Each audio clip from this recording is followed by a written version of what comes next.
en este día del Señor. Bueno, nos preparamos para escuchar la palabra, pero quiero mencionar algo.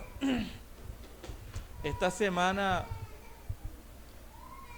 que pasó se me acercó una joven claramente angustiada, muy afligida, se me sentó cerca donde estaba yo y me dijo: profesor, me dice, ¿por qué donde me congrego, en la iglesia que voy, no me presentan a Dios?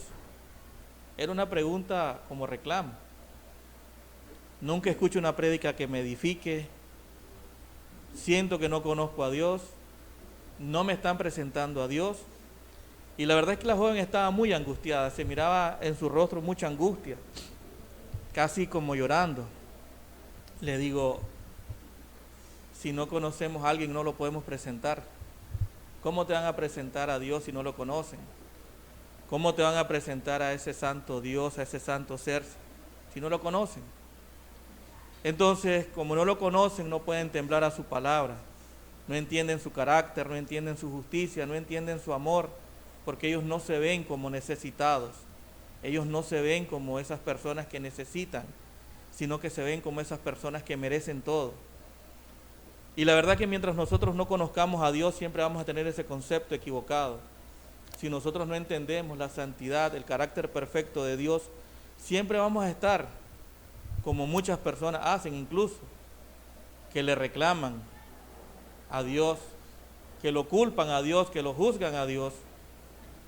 Y le dije a la joven eso y le dije: lee tu Biblia, le digo. Lee tu Biblia, porque en la Biblia está el registro de todo eso. En la Biblia nosotros vemos como hombres que conocían acerca de Dios, pero no habían tenido ese encuentro personal con Dios. Cuando lo tuvieron, su vida fue transformada. Y un ejemplo de ello lo encontramos en Habacuc 1:3. Cuando Habacuc estaba triste porque miraba la maldad del pueblo, miraba tantas cosas, y viene él a hacer un reclamo a Dios y le dice: muy limpio eres de ojos para ver el mal, ni puedes ver el agravio. ¿Por qué ves a los menospreciadores y callas cuando destruye el impío el alma del justo? Destruye el impío al más justo que él. Estaba haciendo un reclamo a Habacuc, a Dios. ¿Por qué permites esta maldad? Tu palabra dice que sos limpio, pero ¿por qué estás permitiendo esto? Es como un reclamo. Y luego en el capítulo 2, versículo 1, él le dice: subiré a donde estoy de guarda y esperaré la respuesta.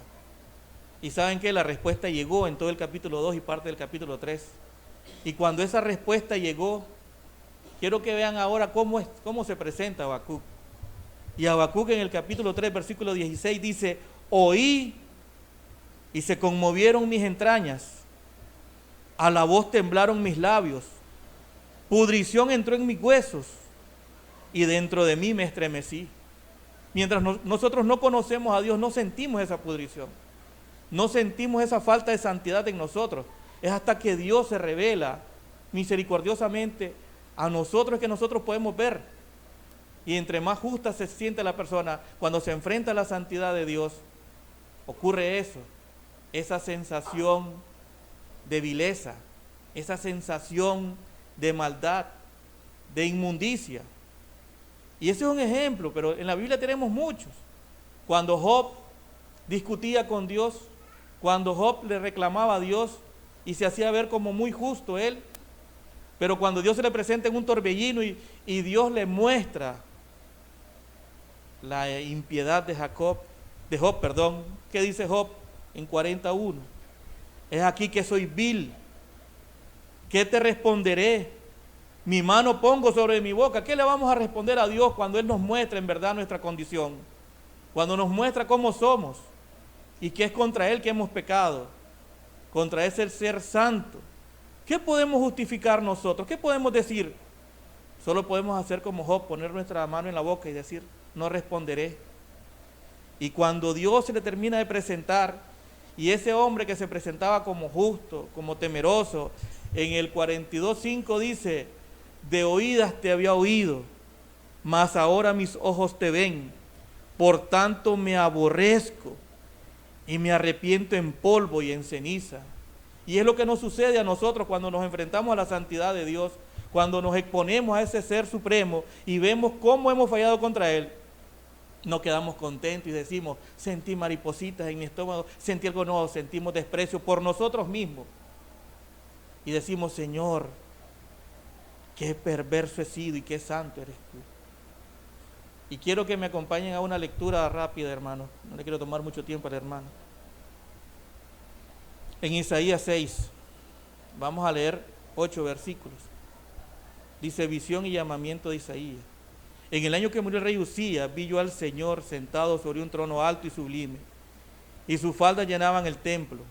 Por encima de él había serafines, cada uno tenía 6 alas. Con 2 cubrían sus rostros, con 2 cubrían sus pies, y con 2 volaban. Y el uno al otro daba voces diciendo, Santo, Santo, Santo, Jehová de los ejércitos. Toda la tierra está llena de su gloria. Y los quiciales de las puertas se estremecieron con la voz del que clamaba, y la casa se llenó de humo. Entonces dije, ay de mí que soy muerto, porque siendo hombre inmundo de labios y habitando en medio del pueblo que tiene labios inmundos, han visto mis ojos al Rey, Jehová de los ejércitos.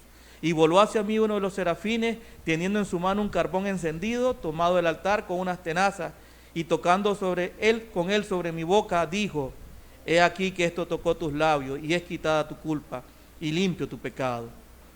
Después oí la voz del Señor que decía, ¿a quién enviaré y quién irá por nosotros?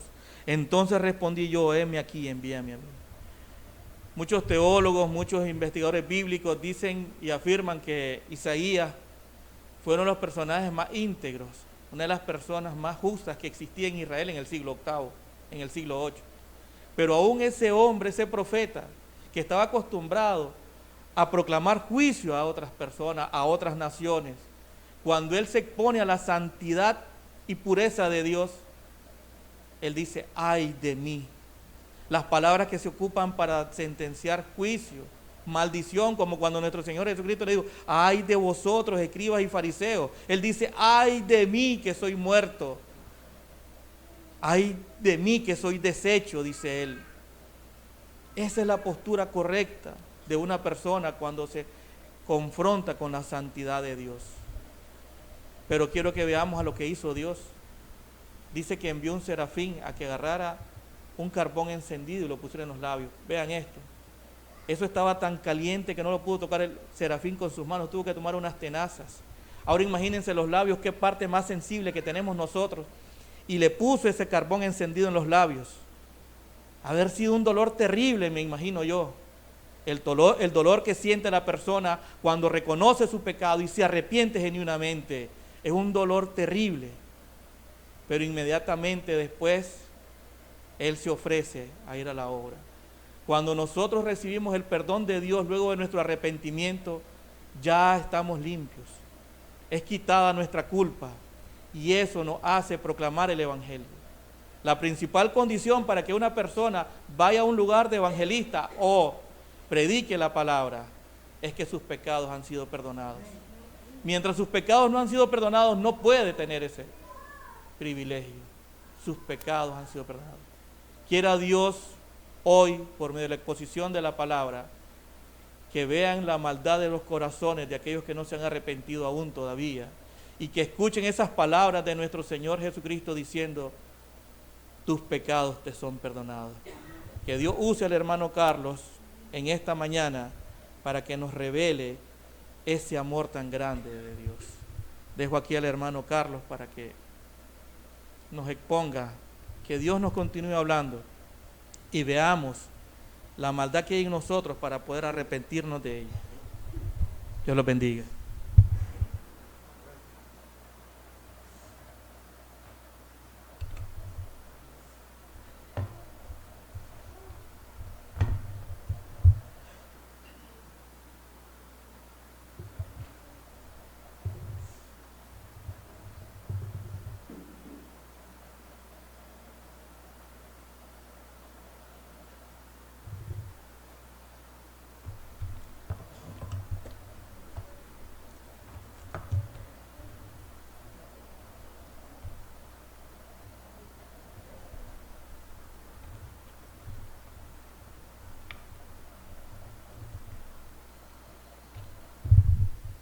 Bueno, que Dios les bendiga, ¿verdad? Siento que me han dejado aquí ya este espacio con la labor del profeta Isaías, parece, de venir y hacerlos que miren su maldad y que se arrepientan y se vuelvan a Dios. Ya estamos. ¿Qué más les puedo decir? Bueno, Dios les bendiga. Es un gusto de verdad estar con ustedes. Ya tenía rato de no venir por estos lados, pero gracias a Dios pues que me permite estar acá y ser bendecido yo y ser bendecido ustedes, porque no llevamos la misma secuencia de enseñanza que en Managua, entonces siempre es una bendición, ¿verdad?, estar estudiando otra porción de la Escritura y estar siendo bendecido, ¿verdad? Dios siempre quiere hablarnos al corazón, como dice el hermano, tratar con nuestro corazón y hacer ver cómo está nuestro corazón. Dios habla en realidad y se hace entender. El punto es que nosotros tengamos la disposición y la actitud correcta para recibir la palabra de parte de Dios. Bueno, vamos a orar y a poner en manos de Dios la enseñanza de esta mañana, ¿ok? Bueno, oremos y demos gracias a Dios. Señor, agradecemos que tú nos hablas, ¿verdad? Gracias por la reflexión del hermano, Señor, para que esto sirva, para que nuestros corazones, Señor, sean dóciles y que nuestros corazones estén preparados para recibir la palabra de Dios, como dice Santiago, con mansedumbre, la cual puede salvar vuestras almas. Padre, esa actitud de mansedumbre es una actitud enseñable, una actitud que dispone su corazón para oír la palabra de parte de Dios. Te pido, Dios, que me ayudes a exponer el tema que se está llevando acá en esta congregación. Entiendo, Dios, que se está hablando acerca de reyes. Ayúdame, por favor, para poder exponerlo y tu palabra sea de bendición para nuestras vidas. En el nombre de Cristo, amén, y amén. Bueno, pues sí, que Dios bendiga hoy su palabra, ¿verdad? Como entiendo, se ha estado hablando acerca del libro de los reyes, ¿verdad? Según entiendo, ya se ha hablado acerca de Saúl, se habló acerca del reinado de David, pero en particular hemos estado tratando como estudiar el personaje como tal, ¿verdad? ¿Sabían ustedes que esa es una manera muy buena de estudiar la Biblia? Si no quieres leer un libro completo, yo te recomiendo estudiar un personaje y agarra esa sección y también te invita a leer mucho, te anima, te motiva. Y pues nosotros estamos haciendo algo así, ¿verdad? Ciertamente, pues la secuencia está en el libro de los reyes, pero lo que estamos haciendo, estamos estudiando la vida de una persona, o la escena o la historia de un personaje como tal. Se nos habló acerca de Salomón. Bueno, Salomón en realidad fue un rey bien conocido y hasta la fecha, incluso nosotros tenemos frases como para sabios solo Salomón y cosas como esas, ¿verdad? Pero yo les quiero decir que a partir de ese reinado, aunque Israel, hay datos importantes que se les tienen que dar para que usted entienda de lo que estamos hablando. Israel, en el tiempo de Salomón, disfrutó prosperidad y paz. Oiga bien eso, disfrutó prosperidad y paz. Es decir, Israel no tenía igual en ese entonces. Ciertamente Dios bendijo mucho a Israel, pero ¿saben una cosa? ¿Cómo corrompen las cosas de esta vida el corazón de los seres humanos, verdad? Porque Dios, al hacerles un bien, al hacerles una nación próspera, pero el corazón del hombre es inclinado al mal. Porque vemos como al gozar de todo eso, al gozar de prosperidad y paz, que es lo que mucha gente a veces reclama y dice, que yo esté próspero y que esté paz, yo estoy tranquilo, pero no es cierto, el corazón del hombre siempre está intranquilo, porque la paz verdadera la da Dios. El corazón de Salomón estuvo intranquilo y más bien en sus últimos días como rey se terminó desviando de Dios, a como se nos ha explicado. Se terminó desviando y sucede que ahora pues el hijo de él tomó el reino. El hijo de él tomó el reino, pero el hijo de él ya tomó un reino vulnerable. Es como cuando tú agarras la responsabilidad de un problema. ¿Cuántos de ustedes les ha tocado agarrar el clavo de otro? O sea, te toca resolver, te toca echarle frente a los problemas que te dejó otro. Y muchas veces no es fácil. Ya cuando hay un problema, es difícil. Entonces, este hombre, hijo de Salomón, llamado Roboam, no solo recibió un reino con problemas, sino que él mismo también siguió el mismo camino de su padre. Porque ustedes recuerdan la escena en donde él pide un consejo, ¿verdad?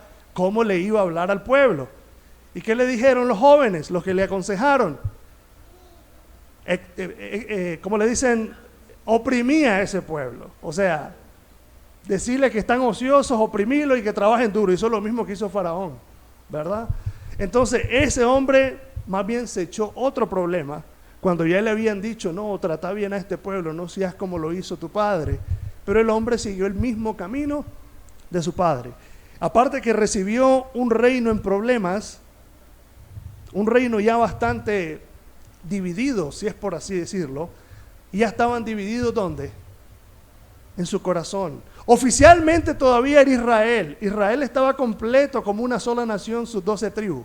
Pero en el corazón ellos ya estaban separados, porque ya no estaban de acuerdo. Entonces este hombre recibe ese problema. ¿Y qué cosa? Por experiencia les digo, no es fácil agarrar un problema y querer ahora echar a andar, como dicen, una carreta chueca. No es fácil, es difícil, es difícil. Y esto fue lo que este hombre recibió, pero más difícil fue porque este hombre no inclinó el corazón a Dios. Este hombre siguió el mismo camino de su padre. Entonces sucede una división en el pueblo de Israel. Ok, estas cosas se les da para que usted entienda la lectura, por si acaso va a leer el libro de los Reyes.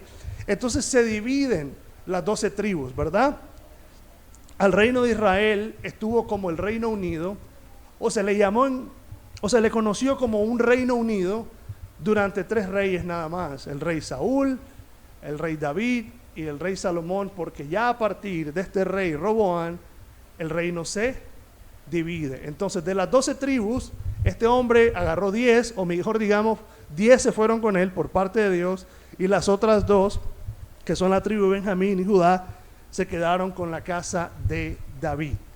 Yo les recomiendo leer el libro de los Reyes. De hecho, es uno de los libros que yo más he leído, porque yo veo cómo Dios nunca quiso poner rey en Israel, porque él era el rey de la nación. Pero como el corazón de los hombres siempre es inclinado al mal, ¿qué fue lo que pidieron? Queremos tener un rey como las otras naciones. Y le dice el Señor al profeta Samuel: no te desechan a vos, me desechan a mí. ¿Qué quiero decirte yo con esta introducción? Que los hombres a veces creen que los gobiernos o que las direcciones humanas sustituyen al Altísimo. Pero no, el Altísimo gobierna sobre todas las cosas. Y Él es el Rey de Reyes y Señor de Señores. Para que nosotros entendamos algo, nuestro Señor Jesucristo es quien gobierna. Él es el único Rey soberano y el único que debe gobernar nuestras vidas. Cuando los hombres ponen la mirada en los hombres, comienzan a surgir un sinnúmero de problemas. Y yo te digo algo: Primera y Segunda de Reyes son un total desastre. Eso es lo que vas a leer, un total desastre. Yo te digo, anda a leerlo. Entre más lees el Antiguo Testamento, mejor entendés quiénes son los hombres, de verdad te lo digo. Mejor concepto, eso que decía el hermano, es importante. Mejor concepto entendés del relajo que son los seres humanos y dónde se tiene que meter Dios en la historia de la vida de este alboroto donde los hombres están a cargo por Dios, porque Dios los pone para dirigir, pero lamentablemente los hombres se desvían. Léelo, y es un solo alboroto, sinceramente, Reyes, porque yo te voy a decir algo: de todos los reyes de Israel, hablando ya de la separación, ni uno, absolutamente ni uno, hizo lo recto delante de Dios. Aparecen ahí algunos cuantos que empezaban, pero después terminaban haciendo. De Judá, te puedo decir que al menos como 2 son los que tuvieron como un corazón para con Dios. Creo que fue Josías y Ezequías, aunque Ezequías al final de su tiempo también cometió un gran error, o sea, llevar a Babilonia a ver el poder del imperio y querer exhibir el orgullo del imperio. Pero, ¿qué es lo que vemos? Que los hombres son un total, a ver, dígalo conmigo, desastre. Son un total desastre. Y Dios tiene que intervenir, porque si Dios no interviene, estos hombres acaban con todo. Por eso dice un pasaje en el libro de Eclesiastés que me gusta, que un pecador hace mucho mal. Y es verdad, eso es lo que hace un pecador. Y eso es lo que vamos a leer. Vamos a estudiar otro de los relajos, otro de los desastres que hacen los hombres cuando no ven a Dios como el Rey soberano, como el Altísimo y como aquel que debe ser honrado sobre todas las cosas. Eso es lo que hacen los hombres. Por eso es bueno tener una buena perspectiva de lo que somos nosotros, para que aprendamos a humillarnos ante Dios. Yo le decía a una persona en cierta ocasión, cuando leo la Biblia, le doy gracias a Dios que parte del temor que me infunde es no confiar en mí. ¿Y para qué? Porque me enseña a darme cuenta de lo que sí soy capaz de hacer. Y los hombres son capaces de hacer muchas cosas. Si Dios no te pone freno, tú eres como los de la Torre de Babel. Dice que empezaron a hacer una torre y el Señor viene y dice, bueno, voy a tener que confundir el idioma de esta gente porque no van a parar ni se van a detener de hacer lo que han empezado a hacer. Si yo no les confundo el idioma, esta gente no se detiene y quiere llegar hasta el cielo con eso.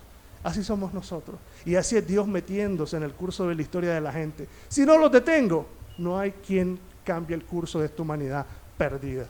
Entonces, vamos a leer la historia de un hombre llamado Jeroboam. Jeroboam fue escogido por Dios porque, como te dije, en el reinado de Roboam se dio una división, pero una división que Dios mismo provocó como un castigo, como un juicio a la desobediencia de Salomón por haber idolatrado, por haber abandonado a Dios y por haber caído en múltiples pecados. Entonces él pasó a su hijo un alboroto también que Dios tiene que venir a resolver, y hay una división y se divide el pueblo. Pero es Dios quien escoge a este hombre. Y vamos a leer en Primera de Reyes 11, vamos a ver del 29 en adelante, para que veamos acá que Dios es quien escoge a este hombre. Y dice aquí el verso 29, 11:29. Dice, aconteció pues en aquel tiempo que saliendo Jeroboam de Jerusalén, le encontró en el camino el profeta Ahías Silonita, y éste estaba cubierto con una capa nueva, y estaban ellos dos solos en el campo. Y tomando Ahías la capa nueva que tenía sobre sí, la rompió en 12 pedazos. Eso representa las 12 tribus de Israel. Recuerden que muchas de las profecías tenían que ver con cosas así, ¿verdad? Ilustrativas, pasaba algo, y bueno. Y dijo a Jeroboam, toma para ti los 10 pedazos, porque así ha dicho Jehová, Dios de Israel, he aquí que yo rompo el reino de la mano de Salomón y te daré a ti 10 tribus, ¿ok? Aquí quiero aclarar algo. Este tipo de profecía, este tipo de palabra de parte de Dios, en donde Dios habla de esta manera, que había una capa, la rompieron en 10 pedazos, fue un ministerio único de los profetas. Cuidado, aquí alguien luego sale partiendo una camisa en 10 pedazos y dice, esta iglesia se va a dividir en 10 pedazos. Eso no existe. Dios habló así por medio de los profetas, ¿ok? Lo digo porque ahora también eso existe. Luego la gente tira un vaso del aire y cayó, no se quebró. Él no se va a dividir la iglesia. Ya me mostró Dios una visión. ¿Cuál? No te ha mostrado nada, hombre. Sí, lo digo porque la gente ahora usa este tipo de cosas como para pensar que Dios habla de esta manera. Ya la escritura está completa. Dice, en aquel tiempo habiendo hablado por los profetas, dice, ahora nos habla por medio de ¿quién? Por medio del Hijo Jesucristo, a quien nosotros predicamos, porque creemos que la escritura en cuanto a su revelación está completa. ¿Ok? Entonces no hay personas que estén profetizando que si el viento tira al norte o tira al sur significa algo. No. ¿Ok? Este tipo de visión era un ministerio exclusivo para los profetas. Entonces Dios habló así y le dijo a este hombre, te voy a dar entonces 10 tribus. Nótese que es Dios el que está haciendo todo esto, ¿verdad? El hermano Alan expuso que Dios soberanamente es quien está en control. Hombre, cada vez que leemos esto, deberíamos de ver más la grandeza de Dios. Dios está metido en esto, pero la verdad que quienes hacen el desastre son los seres humanos.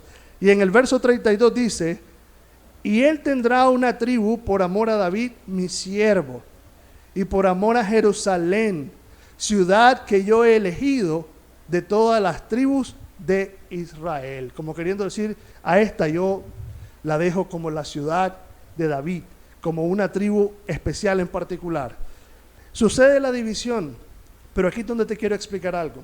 La división que Dios permitió fue una división más de carácter político que de carácter religioso, porque Dios no los estaba separando para que dejaran de ver al Dios de Israel. Es decir, Dios no estaba haciendo esta división y diciéndole a Israel, a las otras 10 tribus, yo ya no soy tu Dios, solo el Dios de Judá. Dios no estaba haciendo eso. Dios estaba permitiendo una división de ese tipo a causa de los problemas que tenían entre ellos como humanos, ¿ok? Es más, por eso inclusive en cuanto a la separación del matrimonio, Dios nunca lo quiso así, pero ¿por qué en ocasiones lo permitió? Cuando le preguntaron, le dice, ¿por qué mandó Moisés carta de repudio? Del principio no fue así, dice, pero ¿por qué lo permitió? Por la dureza de vuestros. Dios no quería que este reino, que estas 12 tribus se dividieran, pero ¿por qué lo permitió Dios? Por la dureza de los corazones, en este caso, de quienes estaban gobernando la nación en ese momento. Y miren, aquí es donde vemos que Dios nunca quiso hacer eso en realidad. Dios nunca quiso que esta gente se apartara. A lo mejor pensaba reconciliarlos. Esto solo estoy hablándolo yo, porque yo les quiero decir algo. Hasta la fecha, hasta hoy, esa división existe. Se le conoce como las 10 tribus del norte y las 2 tribus del sur. Están divididos en realidad. Eso no se ha unificado. Vamos a ir al verso 12, al verso 24 del capítulo 12, para que veamos. Porque luego que sucede esta división, quiere haber como un pleito. Quiere haber como un pleito y una guerra entre estas dos naciones. Y aquí vemos el corazón de Dios. Para Dios, ambos eran su pueblo. Él nunca quiso su división. Vamos a leer en el verso 24, dice, así ha dicho Jehová, no vayáis ni peleéis contra vuestros hermanos, los hijos de Israel. Volveos cada uno a su casa, porque esto lo he hecho yo. Y oyeron la palabra de Dios y volvieron y se fueron conforme a la palabra de Dios. ¿Qué dice Dios? Lo que yo estoy haciendo, tengo un propósito, yo estoy a cargo de esto, ustedes no vayan, a pesar de que por sus diferencias se dejaron, pero ustedes dos son mi pueblo. Es decir, Dios nunca dejó de verlos a ellos como su propio pueblo. Entonces, pues ahora este hombre llamado Jeroboam va a estar a cargo de esas 10 tribus, que se le conoce como el reino del norte. El reino del norte. Aquí me hace pensar en algo. Se da una división, pero Dios no quiere que se ataquen el uno al otro.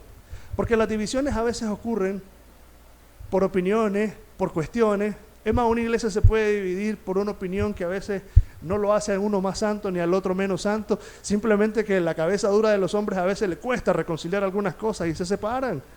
Pero veo a Dios a veces diciéndole a unas iglesias así, hombre, no se tiren los unos a los otros, no hablen mal de los que se separan, porque realmente considerarlos tus hermanos si no andan en cosas que, si no se han apartado de Dios, porque Dios no quiere eso, no es la intención de Dios. Es más, cuando Pablo se separó de Bernabé, fue por un desacuerdo que no quiso llevar a Marcos, ¿y qué hicieron? Se dejaron. Pero según parece en Colosenses, estos se volvieron a encontrar y se volvieron a reconciliar, porque el propósito de Dios no es que exista una división como tal. Peor en su pueblo, en aquellos que se dicen cristianos. Igual no lo quiso en Israel. Pero bueno, sucede que ahora entonces este hombre llamado Jeroboam toma el reino. Y miren lo que le dice. Es Dios hablando ahora a un hombre. Y le dice lo siguiente. Dice, pero quitaré, voy a leer del 11:35 en adelante. Dice, pero quitaré el reino de la mano de su hijo y lo daré a ti. Las 10 tribus, y a su hijo daré una tribu para que mi siervo David tenga lámpara todos los días delante de mí en Jerusalén, ciudad que yo me elegí para poner en ella mi nombre. Yo pues te tomaré a ti, y tú reinarás en todas las cosas que deseare tu alma, y serás rey sobre Israel. Pareciera que como que aquí Dios le está diciendo, haz lo que se te da la gana, pero no. Considérame como el soberano, porque ahora aquí en el verso 38 le dice, y si prestares oído a todas las cosas que te mandare, y anduvieres en mis caminos, e hicieres lo recto delante de mis ojos, guardando mis estatutos y mis mandamientos, como hizo David mi siervo, yo estaré contigo, y te edificaré casa firme, como la edifiqué a David, y yo te entregaré a Israel. ¿Quién le estaba dando el reino? Dios. Dios se lo estaba entregando. Sin embargo, podemos decir que aquí había una condición. ¿Cuál era la condición? Nunca se te olvide que yo soy Dios sobre todas las cosas. Nunca se te olvide que yo soy tu Dios, que yo soy ese Dios a quien tú debes adorar. Pero como sucede, los hombres suelen olvidarse del Dios que les da privilegios. ¿Cuántas veces le dijo al pueblo de Israel: nunca se te olvide de dónde te saqué? ¿Se lo dijo o no se lo dijo? Nunca se te olvide lo que he hecho en ti. Pero ¿qué pasa? El corazón del hombre, cuando siente un poco de poder, cuando siente que puede manejar cosas como sin Dios, como que si Dios no existiera, el hombre se rebela contra Dios. Y esto fue lo que sucedió con este hombre. Dios le entrega el reino. Oiga, se lo está dando Dios. Dios está haciendo esto. Pero Dios no lo puso como rey para que él hiciera su propia voluntad. Porque el único rey soberano sobre toda la tierra se llama Dios. No somos los hombres. Por eso Dios va a demandar mucho a aquellos que tienen cargo de autoridad. Y hablo en general, y principalmente me dirijo a los varones, que somos más que todo representantes de cabezas de familia y de muchas cosas. No crean, a veces hay hombres que, porque creen que son la cabeza, porque creen que son la figura autoritativa o de autoridad en la casa, es que voy a gobernar y yo hago según mi voluntad. Ojo, no sabes que aquel día más difícil va a ser rendir cuentas a Dios por las cosas que tenemos a nuestro cuidado, en serio. Y no lo digo solo porque uno es predicador, lo digo, Dios va a demandar a los hombres muchas cosas. No, en serio, y hablo a ustedes, varones. Varones, de verdad, Dios nos va a demandar cosas que a veces no tenemos idea, porque no sabemos en cuántas cosas fuimos flojos, en cuántas cosas fuimos negligentes. Y Dios te va a decir: pero te creía el jefe, en la casa te gustaba llegar y decir: aquí mando yo y yo hago lo que quiera. Vení pues ahora, dice Dios, ahora estás delante de mí. Yo te puse como cabeza de ese hogar, yo te puse como la autoridad de esa casa. Rendime cuenta. Yo creo que vamos a hacer como los hermanos de José, que cuando lo quedaron viendo y era aquel que había entregado, dice que se quedaron helados y no respondían nada. Así vamos a sentirnos. Así que mejor humillémonos al Rey de Reyes y Señor de Señores, y mejor digamos: Señor, yo solo soy un siervo, que no me ensoberbezca, Señor, que no me entre la locura y que no me llene de soberbia. A la mujer le va a pedir cuenta también. No se sientan que ustedes no. Claro, ustedes tienen sus cosas que entregar allá también, así que no digan pobrecitos los varones. No, ustedes también van a tener que rendir sus cuentas. Ahora, ¿por qué traigo esta conversación? Porque estamos hablando de un rey. Y usted quizá diga: ¿y yo qué tengo que ver con rey? Yo ni reina soy. Dice: pero a veces cuando todos lo quieren mandar en la casa, ya está, la reina del hogar, obedecerle. O el rey del hogar. Ahora, ¿por qué traigo a conversación estas cosas que estoy hablando? Porque estamos hablando de un cargo de autoridad. Y todos los cargos de autoridad que Dios ha puesto, que son ordenados por Dios, también requieren una rendición de cuentas. Y Dios la va a pedir. Dios la va a pedir para que nosotros seamos más humildes y no creamos que porque la Biblia dice que es cierto que el varón es la cabeza del hogar, no se nos sume el zumo a la cabeza. ¿Oyeron? Mejor temamos y humillémonos a Dios, porque todo cargo de autoridad tendrá que hacer una rendición de cuentas en aquel día. Y esto va también para nosotros como predicadores. Para mí, que estoy aquí delante de ustedes, yo me voy a pedir cuenta también. Dios tenga piedad de mí, porque en realidad, y a todos aquellos que tienen un cargo. Entonces, Dios es quien dice a este hombre: yo te pongo por rey, yo te doy esto. Pero sabe una cosa tú: si tú andas conforme a mis caminos, si tú andas conforme a mis mandamientos, yo voy a hacer tu reinado sea firme, firme. Palabras de Dios.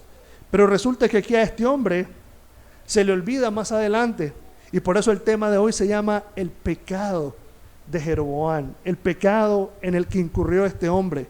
Y vamos a ir a nuestra lectura al verso 25 del capítulo 12, para que nosotros veamos qué fue lo que sucedió con este hombre. Vamos a leer capítulo 12 del verso 25 en adelante. Dice: entonces reedificó Jeroboam a Siquem en el monte de Efraín, y habitó en ella. Y saliendo de ahí, reedificó a Penuel, Y dijo Jeroboam en su corazón: ahora se volverá el reino a la casa de David. Si este pueblo subiere a ofrecer sacrificio en la casa de Jehová en Jerusalén, porque el corazón de este pueblo se volverá a su señor Roboam, rey de Judá, y me matarán a mí y se volverán a Roboam, rey de Judá. Y habiendo tenido consejo, hizo el rey 2 becerros de oro, y dijo al pueblo: bastante habéis subido a Jerusalén, he aquí tus dioses, oh Israel, los cuales te hicieron subir de la tierra de Egipto. Y puso uno en Betel y el otro en Dan. Y esto fue causa de pecado, oiga bien eso, porque el pueblo iba a adorar delante de uno hasta Dan. Hizo también casas sobre los lugares altos, e hizo sacerdotes de entre el pueblo que no eran de los hijos de Leví. Entonces instituyó Jeroboam fiesta solemne en el mes octavo, a los 15 días del mes, conforme a la fiesta solemne que se celebraba en Judá. Y sacrificó sobre un altar, así hizo, ofreciendo sacrificio a los becerros que había hecho. Ordenó también en Betel sacerdote para los lugares altos que él había sacrificado. Y el último versículo que leemos dice: sacrificó pues sobre el altar que él había hecho en Betel a los 15 días del mes octavo, en el mes que él había inventado. Oiga bien eso, que él había inventado de su propio corazón. Oiga bien esto, este hombre cometió un pecado de idolatría. Este hombre dejó a Dios, aquel que le dijo: yo te entrego este reino, gobiérnalo según mis principios, gobiérnalo según mis mandamientos, obedéceme a mí y yo te voy a dar este reino firme. Pero ¿qué pasó? Este hombre se dio cuenta que como el pueblo tenía que ir a Jerusalén, porque si leemos nuevamente en el verso 32 del capítulo 11, el Señor dice esto acerca de la casa de David: y él tendrá una tribu por amor a David mi siervo, y por amor a Jerusalén. Y aquí dice: ciudad que yo he elegido de todas las tribus de Israel. Ahí era donde se reunía todo el pueblo de Dios. Ahí era donde iba el pueblo de Dios. Como les dije, Dios nunca quiso una separación de Israel de Dios, que se habían separado por ese problema político, pero dicen: el centro de adoración soy yo siempre, vayan a adorar. Pero este hombre tuvo temor. ¿Y cuál fue el temor que tuvo? Si la gente va a adorar a Jerusalén, se me va a ir y ya no voy a ser rey, me van a matar, ya no voy a ser el rey poderoso. Y entonces, mejor, ¿qué tengo que hacer? Yo tengo que inventarme para que esta gente siempre me mire a mí como su rey. ¿Y qué estaba haciendo en ese momento? Estaba haciendo un lado ¿a quién? A Dios, sí, a Dios. Caso parecido, el de Saúl. Ustedes conocen la historia de Saúl, se la deben de saber porque yo creo que la han estado estudiando en la serie. ¿Qué dice Saúl en un momento cuando Samuel no llegaba a ofrecer el sacrificio? Y él lo hizo. Dice: es que el pueblo se me desertaba, dice. ¿Qué estaba diciendo él? Es que el pueblo se me estaba echando para atrás y entonces tuve que tomar yo las riendas, dice. Eso no es así que dice. El pueblo se me desertaba, dice, entonces yo tomé las riendas y yo ofrecí el sacrificio. ¿Y quién tenía que hacer el sacrificio? ¿No era Samuel? Él era el ordenado para eso. Ah, no, pero el hombre dice: es que ya estoy perdiendo gente, dice. Seamos sinceros, ¿eso no es acaso sed de poder? Cuando la gente siente que pierde cierto grupito, es que ya se me fueron tantos. Por eso las iglesias, cuando ya no están llenas, comienzan a decir: se me está yendo la gente, ¿y aquí qué está pasando? Hay que buscarlo, no se me puede ir la gente. ¿Y qué comienzan a hacer los líderes de algunas iglesias? Hay que cambiarle la doctrina, porque quizás a lo mejor la gente ya no se siente bien, ya les estamos incomodando, o dejemos de pedirle reales un mes y que vuelvan a dar el otro, pero algo hagamos para que no se nos vayan. ¿Y qué hace el hombre? Reinventa su propia estructura de liderazgo y hace a un lado ¿a quién? A Dios. Ah, ustedes dicen, pero eso solo pasa en aquellos que tienen cargos de autoridad, aquellos que son rey. ¿Quién dice? Si digamos tú eres el cabeza de familia en un hogar, el que debe instruir, el que debe de guiar, pero se te comienzan a estar en desacuerdo en tu casa, comienzas a tus hijos a decir: no, es que no me parece, y tú comienzas a reestructurar lo que Dios ya te estableció, ¿qué hace? Se me desierta el pueblo, Señor, se me cae la casa. Tengo que cambiar esa forma de gobierno del cielo y mejor instituyo la mía. No pasa acaso, pero puede pasar en una iglesia. Un líder dice, Señor, la gente se me está yendo, no le gusta que le hable, que si no se arrepiente se van al infierno. Ayúdame a solo hablar siempre del amor de Dios y ni siquiera que existe el infierno en mi boca, porque la gente se me está yendo, Señor, se me va y se me está yendo allá donde le hablan mejor de autosuperación. Mejor déjamelos aquí, ¿qué hago? Y comienza el hombre a reestructurar su propio liderazgo, su propio gobierno, y le dice a Dios, la manera en que vos lo querés, Señor, no funciona, así que déjame actuar un poquito a mí. En el momento que hacemos eso, créanme, comienza el desastre, comienza la caída, porque Dios es el soberano y Él es el Rey de reyes y Señor de señores. Él es Dios, Él es Dios. Por eso Josué, cuando confrontó al pueblo, les dijo, miren ustedes, vean a quién van a servir, si a los dioses de las otras naciones o a Jehová Dios, les dice. Ahí vean ustedes, dice, pero yo, dice él, y mi casa, ¿serviremos a quién? A Dios. Mi casa la gobierna Dios. Yo y mi casa seremos gobernados, seremos dirigidos por el Dios eterno. ¿Se lo dijo o no se lo dijo?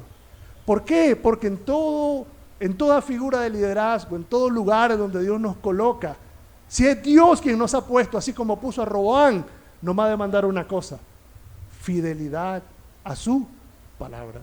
Fieles a su palabra, porque en el momento que nosotros hacemos a un lado a Dios, tomamos la rienda nosotros, ¿sí? Somos nosotros, por X o Y motivo, porque nos interesa el público, porque nos interesa la popularidad, y por esa razón hay que buscar como que la gente no se nos vaya. Y yo te digo algo, eso es muy común ahora, que la gente termine haciendo concesiones por no llevarse mal con la gente, aún cuando saben que están comprometiendo sus principios. Sí, eso está de moda hoy. Hoy está de moda que la gente ceda al mundo solo por llevarse bien, aún cuando su propia conciencia le dice, mira, estás violando tus propios principios. Sí, pero es que si no hago así voy a tener problemas con este jefe. Sí, pero es que si no hago así voy a tener problemas con este amigo. Si eres cristiano, tú tienes que saber algo. Tú sirves a Dios, tú eres siervo del Dios Altísimo. Ah, pero es que yo no soy un rey. Sí, pero dice la Escritura que si eres cristiano, Dios nos ha constituido reyes sacerdotes. Ah, te gusta lo de reyes sacerdotes porque pensás, rey sacerdote me ha hecho Dios. Pero cuando sabes que tiene que ver con la autoridad, ay, no quiero ser rey, mejor Señor, solo te gusta lo bueno, ¿verdad? Pero seamos sinceros, Dios, así como a este hombre le dijo, te afirmaré tu reino, te voy a dar un reino firme. Roboam, solamente no te apartes de mis mandamientos. Yo mismo te estoy dando a este pueblo. Yo mismo te estoy dando estas 10 tribus. No me abandones, no me dejes a mí, porque yo soy Dios. Sin embargo, este hombre, por el temor del pueblo y porque su interés parece era que ahora le interesaba el pueblo como tal, y su corazón comenzó a endurecerse. Y mire lo que dice en el verso 28. Y habiendo tenido consejo, hizo el rey 2 becerros de oro, y dijo al pueblo, bastante habéis subido a Jerusalén, he aquí tus dioses, oh Israel. Que hizo, no solamente él se estaba embruteciendo, sino que ahora estaba extendiendo el mal a toda la nación. Lo mismo que sucedió en el capítulo 32 de Éxodo. Aarón, un hombre de Dios, terminó haciendo lo que no debió haber hecho. ¿Qué hizo? Lo mismo. 2 becerros. Le hizo un becerro y le dice, aquí están tus dioses. Les hago una pregunta. ¿Cómo creen que se siente Dios cuando Él es sustituido por algo que no es Dios? Piense un momento en eso. ¿Cómo se sentirá Dios? Por eso hay un texto en Isaías, creo yo, que dice, ¿a qué me compararéis? Dice el Señor. ¿A qué me haréis semejante? Cuando está reprendiendo la idolatría, como queriendo decir, ¿a qué me compara esta gente, hombre? Con un toro. ¿Ah? Que dice, hicieron un becerro de oro y Dios se molesta. ¿Por qué? ¿Por qué creen que el primer mandamiento es, no tendrás dioses ajenos delante de mí, porque no podemos comparar a Dios con cualquier otra cosa, y lo peor, llamarle Dios a algo que no es Dios. Es una ofensa repugnante para Dios. ¿Sabían ustedes eso? Sí, es una ofensa repugnante para Dios, porque Dios no tiene igual. Porque Dios claramente le dijo a Israel en Deuteronomio 6, oye Israel, el Señor tu Dios, uno es. Como queriendo decir, no inventes, no hay otro Dios. No hay. Y cuando nosotros hacemos esto que hizo este hombre, que ahora viene y sustituye y le dice a esta nación, no solamente ahora tuvo temor de perder a la gente, sino que los encarriló a la idolatría y les presentó un becerro como lo hizo Aarón, el sacerdote.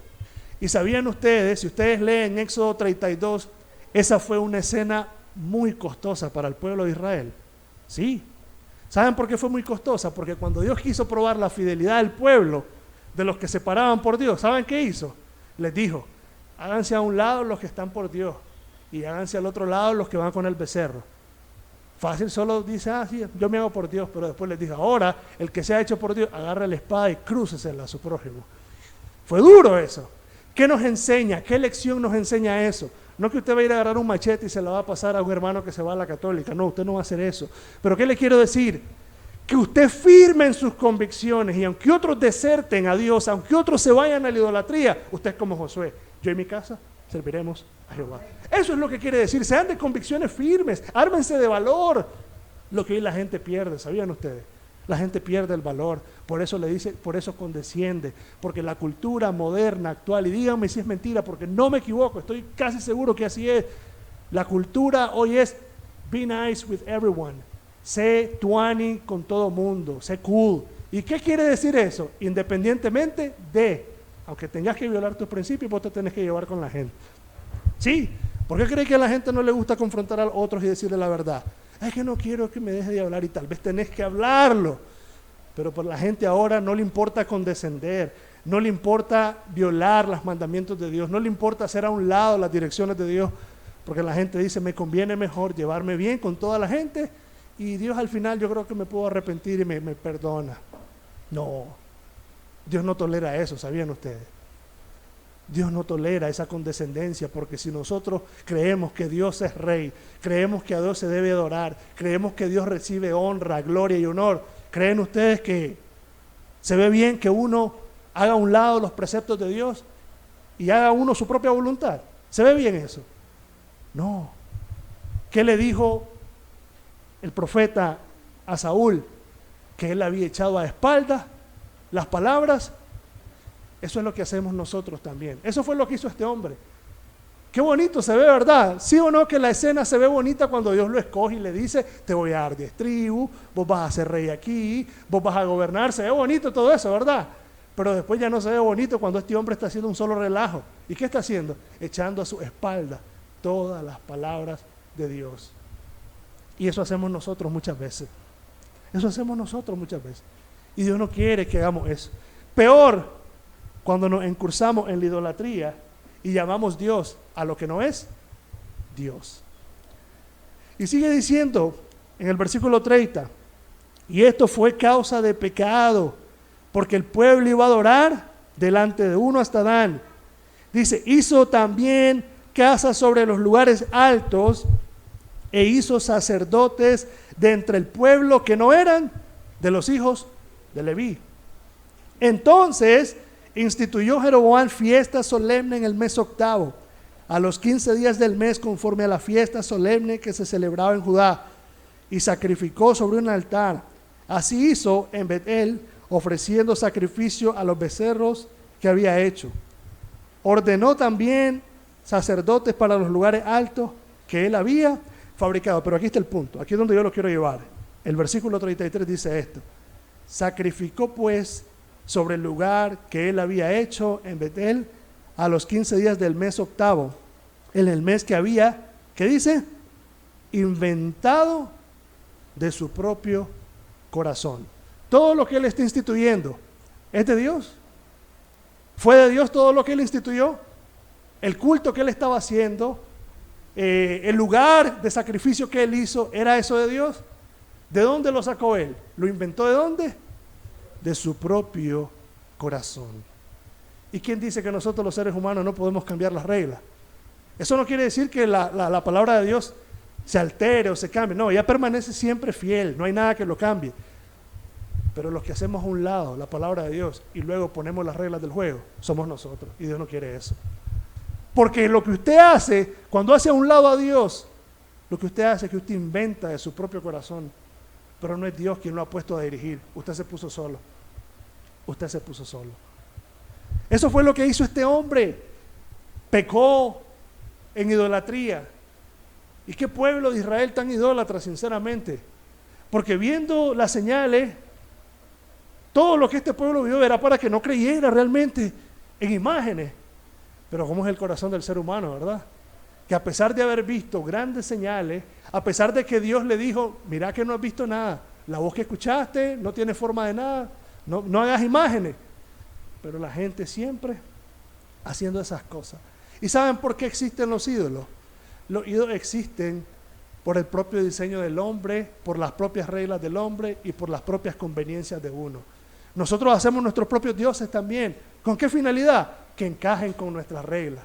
Sí, nosotros hacemos nuestros propios dioses para que encajen con nuestras reglas.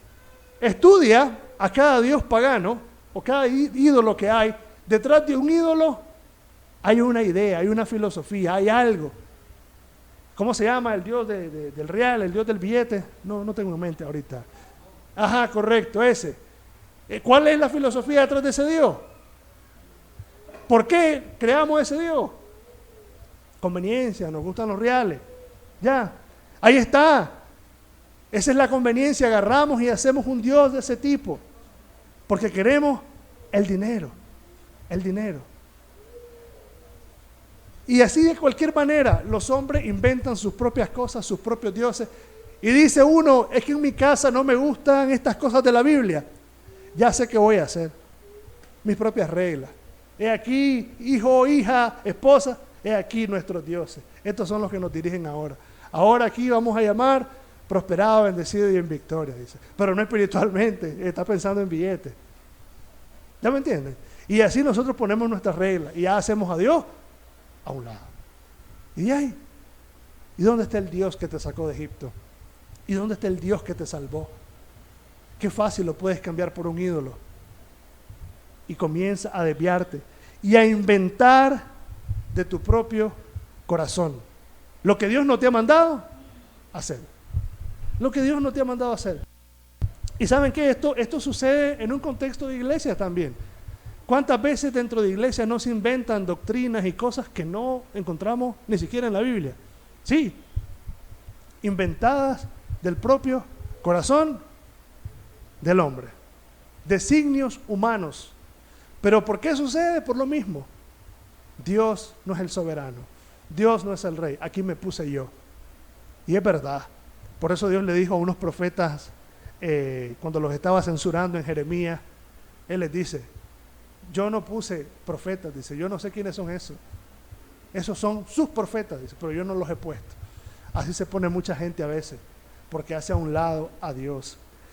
Y vemos que este pecado no solamente hizo que este hombre se embruteciera, sino que también afectó al pueblo.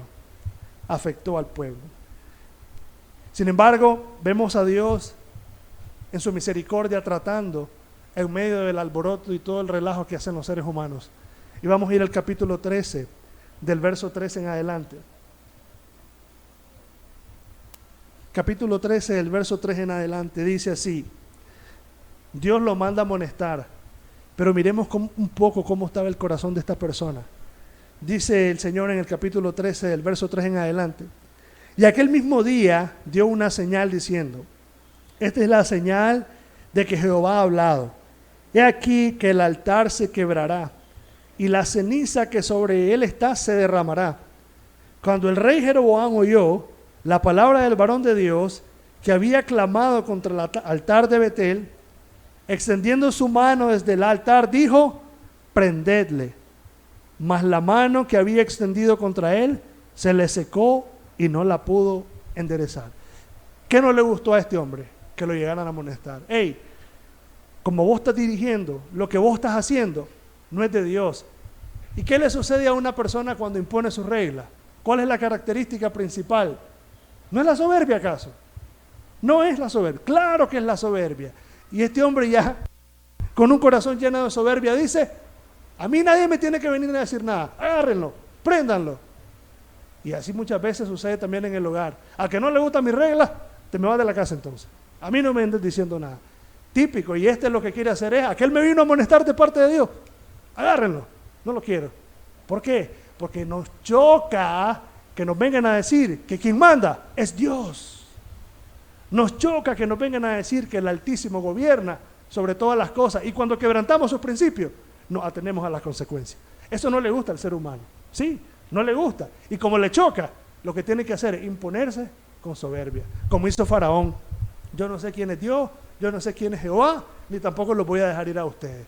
¿Verdad? ¿Por qué? Porque aquí el que mando soy yo. Y este hombre, lo peor de todo es que este hombre recibió un reino que ni siquiera lo consiguió él. ¿Quién se lo dio? No fue Dios. ¿Acaso no fue Dios quien se lo dio? Y a veces nosotros, las cosas que llegamos a conseguir y a tener, o las cosas que Dios nos devuelve, no es Dios, en su misericordia y en su gracia. Pero luego, después, nos volvemos a creer los que los manda más, y tiene que venir Dios a amonestarnos. Y dice en el verso 5, y el altar se rompió, y se derramó la ceniza del altar conforme a la señal que el varón de Dios había dado por palabra de Jehová. Lo amonestó. Sin embargo, como este hombre no se volvió a Dios, más adelante él pide, y es parecida a la escena a Faraón, porque se le secó la mano, y después le dice al profeta, orá para que Dios me restaure la mano. Y el profeta oró y se le restauró la mano. ¿Qué decía Faraón cuando venían las plagas? A Moisés, anda a orar a Moisés para que se calmen las plagas y yo los voy a dejar ir. Volví otra vez a estar sano el hombre, tranquilo. ¿Y qué volví a hacer? Aquí mando yo. Es que ustedes no saben que cuando hacemos las reglas de Dios, cuando nosotros quitamos a Dios, lo que estamos haciendo es llenándonos más y más de soberbia. Y nos está pasando las de Faraón también. Volvemos y decimos, Señor, ayúdame, pues me metí a este problema porque realmente no te tomé en cuenta, la verdad no te pedí dirección y quise hacer las cosas a mi manera, ayúdame. Viene Dios, interviene. Volvé a estar bien otra vez y volvé a agarrar las riendas. Y así son, así es la gente, así es el hombre, porque el Señor dice que el corazón del hombre es inclinado a la maldad. Sí, Génesis 6:6, todo designio y pensamiento de los hombres es inclinado al mal. ¿Saben cuando los hombres comienzan a humillar ese corazón y a decirle, Dios, guárdame de ser mi propio Dios? Cuando reconocen como Nabucodonosor que el Altísimo es quien gobierna. Por eso dice Nabucodonosor, en aquel tiempo la razón me fue de vuelta y adoré yo, dice, al único Dios, al que reina y gobierna por siempre. ¿Saben cuando los hombres, saben cuando la gente está en su lugar? Cuando aprenden que Dios es quien manda. Así se lo digo, con esas palabras. ¿Sabe cuando usted pone a un hombre soberbio en su lugar? Cuando se da cuenta que es Dios quien manda. ¿Sabes cuando tú pones a un pecador soberbio que deje de hacer su voluntad? Cuando sabe que Dios es quien gobierna sobre todas las cosas. Pero el problema es de que algunos no se humillan y son soberbios y solo les espera la perdición. Este hombre ya no tuvo remedio en realidad, porque más adelante, dice la Escritura en el verso 14, del 7 en adelante, lo que le vino fue una profecía dura, un juicio de parte de Dios. Y dice así, ve y di a Jeroboam, así dijo Dios de Israel, por cuanto yo te levanté. Y miren lo que dice, oye, si fui yo, dice Dios, vos no eras nadie. Oye, Jeroboam, vos no eras nadie, yo te levanté, dice, y de en medio del pueblo, y te hice príncipe sobre mi pueblo Israel, como queriendo decir, yo te recogí, yo te busqué, no eras nadie, para que hicieras lo que hiciste. Y dice, y rompí el reino de la casa de David, y te lo entregué a ti, y tú no has sido como David mi siervo, que guardó mis mandamientos y anduvo en pos de mí, con todo su corazón, haciendo solamente lo recto delante de mis ojos. ¿Qué dice? Si no quisiste lo malo sobre todos los que han sido antes de ti, pues fuiste y te hiciste dioses ajenos e imágenes de fundición para enojarme, y a mí me echaste, ¿qué dice?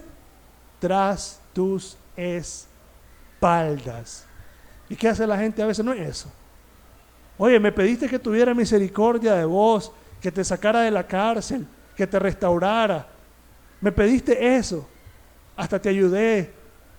Y ahora que te sentí gallito, me has echado a tus espaldas. Me pediste que restaurara X o Y cosa en tu vida. Y ahora que ya conseguiste lo que querías, ¿dónde está Dios? Allá se lo echaron a la espalda. Y Dios te viene a decir, pero si fui yo. ¿Se te olvida acaso que fui yo el que te encontré destruido, acabado? Y yo fui el que te busqué y te restauré. Y aún así no me quieres honrar como a Dios.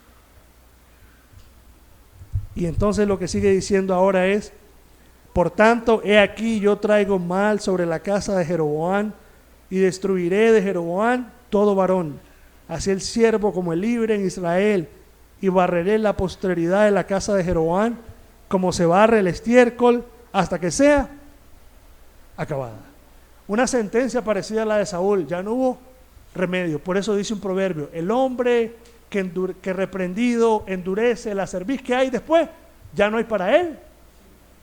¿Por qué? Porque ya está lleno de sí mismo, ya está lleno de su propia soberbia. ¿Por qué? Dios ya no quiere a Dios en su vida, y eso es lo que hace. ¿Y cuántas veces de verdad que debemos de acordarnos, querida persona, es para estarnos humillados, cómo Dios hizo rey a este hombre y cómo lo dejó a Dios? Pensemos, cuántas veces Dios a nosotros, tal vez no nos ha hecho reyes, pero cuántas veces Dios ha intervenido en medio de un desastre de nuestra vida. Pero cuando te sientes que quieres hacer tu voluntad, hasta Dios a veces busca. Sí, hasta Dios se busca. Y hace a un lado al Dios que te salvó, al Dios que te sacó de un problema, al Dios que restauró tu propio hogar, al Dios que quizás, no sé, te salvó de una enfermedad, te sacó de la cárcel. Pero luego, tú eres el que gobierna. En aquel día Dios te va a decir, yo mismo te busqué. ¿Yo acaso no te salvé? Yo no hice esto en tu vida, pero ¿por qué hiciste mal en dejarme por dioses y en rebelarte y no guardar mi palabra?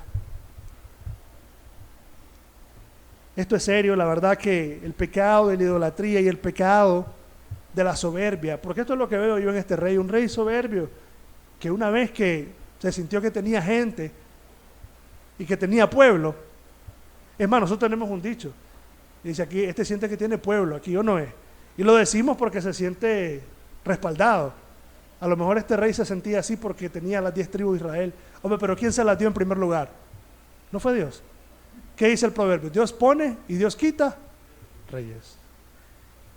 Ojalá que aprendamos de la lección de Nabucodonosor, que fue otro rey en realidad, que también quiso hacer lo suyo y Dios lo humilló. Pero también vemos que el pecado de la idolatría sucede en momentos de desesperación y en momentos de frustración. ¿Te has fijado en eso? Cuando Moisés no bajaba de la montaña y el pueblo estaba en medio del desierto y Moisés no bajaba, estaban frustrados, no hallaban qué hacer. ¿Y qué fue lo que buscaron? Un ídolo. Aquí lo mismo, este hombre está frustrado, está incómodo, se me va a ir la gente con Roboam, me va a dejar a mí. Hagámosle un ídolo. Y dejaron a Dios. Quiera Dios que aquí nosotros, en medio de nuestras frustraciones, en medio de las dificultades, no busquemos ídolos, vayamos y nos humillemos a Dios. Peor si has sido cristiano y has visto la mano de Dios. Ojo, y no me vayas a decir, no, es que yo creo en el Señor Dios Todopoderoso. Amén, si crees en Él. Pero probado está, el corazón de los hombres idólatra. Y el corazón de los hombres se puede desviar a cualquier ídolo. Sí, cualquier ídolo, llámese dinero, llámese materialismo, llámese, no sé, cualquier cosa. Y cuando miras, tú haces a un lado al Dios que te sacó de la propia miseria.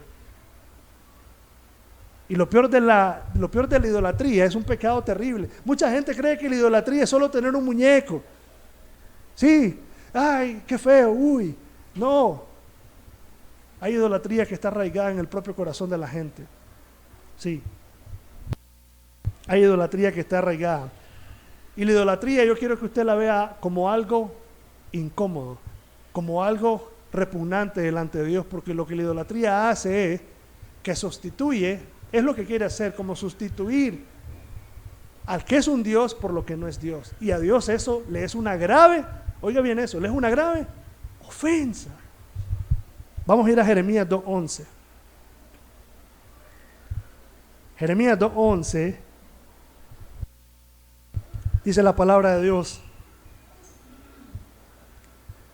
Jeremías 2:11 dice, ¿acaso, voy a leer del 2:11 en adelante para que lo busque, hermano, ahí. Dice, ¿acaso alguna nación ha cambiado sus dioses? ¿Y qué dice? Aunque ellos no son. Es más, miren lo que le está diciendo el Señor al pueblo de Israel. Aún la gente pagana no cambia a sus ídolos porque los tienen como sus dioses. Sí, no los cambian. Y ustedes que me conocen a mí, que soy el Dios verdadero, se atreven a compararme con cualquier cosa. Y es verdad, sí es cierto. Sí. Fíjate un poco en el comportamiento de la gente idólatra que tiene sus ídolos. Hombre, no los cambian, es difícil. Seamos sinceros, si alguien aquí fue católico, yo les digo, fue difícil hacerlo que bajara esa estatua de ahí. Dígame o no, porque lo tenía bien. No, es que no puedo cambiarla, no la puedo dejar, es mi madrecita. Es difícil. ¿Por qué no la quieren cambiar? Porque no la ve como un muñeco, la ve como un Dios. Y dice el Señor, ni la gente pagana abandona a sus dioses así por así. Y ustedes que tienen al Dios Altísimo, lo dejan como cualquier cosa. ¿No creen que es una ofensa grande para Dios esa? Claro que lo es. Y sigue diciendo el versículo. Sin embargo, mi pueblo ha cambiado su gloria por lo que no aprovecha. Mi pueblo sí se atreve, mi pueblo es atrevido, dice, me cambia por lo que no es nada. Y sigue diciendo más adelante en el 12, espantados cielos sobre esto y horrorizados, desolados en gran manera, dijo Jehová, porque dos males ha hecho mi pueblo. Me dejaron a mí fuente de agua viva y cavaron para sí cisternas rotas que no retienen agua. ¿Sí? Cisternas rotas. Conocí la historia de un hombre, no recuerdo su nombre, era predicador, un hombre muy estudiado. Ahora su ídolo es el estoicismo. Dejó a Dios por lo que no es Dios. Para los que no saben lo que es estoicismo, es una filosofía, sobre todo filosofía griega. Y por cierto, muy atractiva. Si la lees y te gustan esas cosas, te pueden envolver. Porque habla sobre cómo conseguir muchas cosas aquí en esta tierra en realidad. Ese hombre dejó a Dios y ese se volvió su ídolo ahora. Y lo abrazó y no hay nada peor que le pueda pasar a un creyente conociendo a Dios, termine abrazando algo que no es. ¿No creen ustedes? Abrazar, o sea, nosotros hermanos, el que es cristiano aquí responda con un amén si cree que fuera de Dios no hay nada que se llame Dios. Ah, pues no creen que hay otros. Ah, pues entonces aquí no estoy entre cristianos. Díganme, porque todo el mundo cree que hay otros dioses. ¿Creen ustedes que hay otro Dios fuera de Dios? No hay. No hay. Dios dice no hay. No son dioses. Pero cuando usted lo hace Dios, usted dice es porque sí hay. Lo peor que le puede pasar a un creyente eso es cambiar la gloria del Dios Altísimo por lo que no es Dios. Y no solo eso, que la idolatría embrutece. Uno de los pecados, ya vamos cerrando, uno de los pecados, si tú lees el libro de los Reyes, uno de los pecados, o te puedo decir que el mayor de los pecados de estas 10 tribus del norte fue la idolatría. Se fueron de verdad tan idólatras, eso fue lo que los perdió. En el caso de Judá, sí fueron idólatras, sí vas a encontrar pecados de idolatría, vas a encontrar también que Dios los castigó por hacer alianzas políticas que no lo mandó a hacer, como en el caso de Faraón Necao, cuando ellos hicieron una alianza con ellos. Cuando uno cae en idolatría, se embrutece la mente. Y usted me puede decir, no se embrutece. ¿Acaso no has leído que estos pasaron a sus hijos por el fuego? ¿Qué dice la Biblia? Que estos pasaron a sus hijos por el fuego. Porque detrás de la idolatría hay demonios, hay un montón de cosas que vienen a la mente de la persona Y si no me crees, mira lo que dice Romanos, y con esto voy cerrando. Romanos 1. Cambiar a Dios por un ídolo es cambiar la gloria de Dios, es cambiar la verdad por la mentira. Voy a leer del verso 23 en adelante, Romanos 1, 23 en adelante. La idolatría embrutece la mente, embruteció la mente del pueblo de Israel porque sacrificaron hasta sus propios hijos por causa de rituales paganos. Dice aquí Romanos 1, del 23 en adelante. ¿Por qué la idolatría es detestable delante de Dios? Porque es cambiar la gloria de Dios por lo que no es Dios. Dice así: y cambiaron la gloria del Dios incorruptible en semejanza de imagen de hombre corruptible, de aves, de cuadrúpedos y de reptiles. Y sigue diciendo: por lo cual también Dios los entregó a la inmundicia en las concupiscencias de sus corazones. Ahí está la palabra otra vez, el designio de su corazón. De modo que deshonraron en sí sus propios cuerpos. Está hablando de la depravación del hombre. Y luego dice el 25, ya que cambiaron la verdad de Dios por la mentira, honrando y dando culto a las criaturas antes que el Creador, el cual es bendito por los siglos. Amén.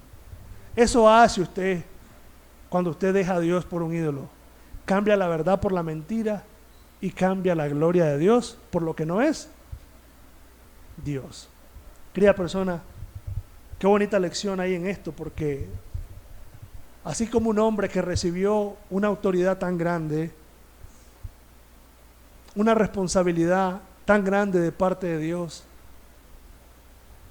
pero también así se corrompió de fácil, dejando a Dios y haciendo a Dios a un lado. Usted también se puede corromper. Usted también puede dejar a Dios por cualquier cosa, si usted no ve a Dios como el soberano que gobierna su vida.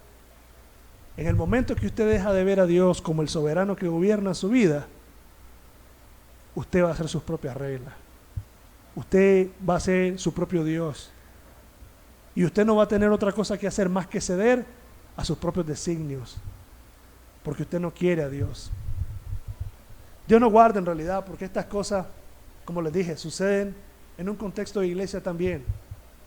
Iglesias que han recibido la palabra fiel de Dios, ministros que han recibido la palabra de Dios, pero cambiaron la verdad por la mentira, dejaron a Dios. Miren, y yo les digo una cosa, Dios es serio. Dios es serio. Cuando los hombres, porque el problema del hombre es que se corrompe. Miren, la doctrina es buena, amén, digo yo a eso. Pero a cuántas iglesias Dios nos la ha tenido que venir a ubicar porque se jactaron de su doctrina. Ya no adoraban a Dios, idolatraron ahora lo bastante que sabían de la Biblia, o la distinción que tenían como el grupo reformado, y no los estoy criticando, pero lo que quiero decir es de que es peligroso. Es peligroso. Y yo les digo algo, yo he visto que Dios ha puesto en su lugar a muchos que dejaron a Dios por andar viendo otra cosa. Lo he vivido por experiencia. Dios ubica a las personas y las pone en su lugar. Lo mejor es que, dice la Escritura, es mejor humillar el espíritu con los humildes antes que repartir despojo con los soberbios. Humilla el espíritu con el humilde mejor, porque Dios atiende al humilde, mas al soberbio dice, yo lo miro de lejitos. Vamos a orar. Señor amado, Padre, en realidad Dios, ayúdanos, porque vemos en la historia de este rey que fuiste tú quien lo llamó, quien le diste este cargo, y claramente tú le dijiste que tú ibas a firmar su reino, pero tú nunca hiciste a un lado el que se te obedeciera a ti. Al contrario, tú le dijiste, anda en mis caminos, guarda mis mandamientos. Pero él los dejó de ver, porque dejó de confiar en Dios por ver al hombre. Y no solo dejó de ver a Dios, se hizo dioses. Padre, ¿cómo se embrutece el corazón? ¿Cómo se llena de necedad? Padre, ayúdanos a verte como el único Rey soberano, el único cuya palabra no debe dejar ser caída a tierra, ni la debemos echar a nuestras espaldas. Ayúdanos, Dios. Padre, ayúdanos a nosotros como hombres a ver esa responsabilidad que tenemos de parte de Dios, a no jactarnos de la autoridad que tenemos, sino a humillarnos y pedir la dirección de Dios para hacer las cosas bien. Ayuda a mis hermanos varones, Señor, porque esta es una lección para hombres también, para que sepan que sí es verdad que son cabeza de familia, son autoridad, pero también tienen una gran responsabilidad para con Dios. Padre, que reconozcan que como hombres, en todo contexto, si son cristianos, representan primero a Dios antes que a ellos mismos. Guárdanos, Dios, aún de iglesia, guárdanos, Dios, de buscar la aprobación de la gente y rebajar a tu palabra y hacer a un lado tus decretos. Guárdanos de ser una iglesia que por no perder gente, terminamos perdiendo todo, Señor, porque perdemos hasta la salvación y el alma de nuestra congregación por cambiar tu gloria. Guárdanos, Dios. Gracias, Padre, en el nombre de Cristo. Amén. Bueno, hemos terminado hoy la enseñanza. Querida persona, que Dios te bendiga. Estamos para servirte. Si tienes pregunta, consulta, estamos para atenderte. Bendiciones.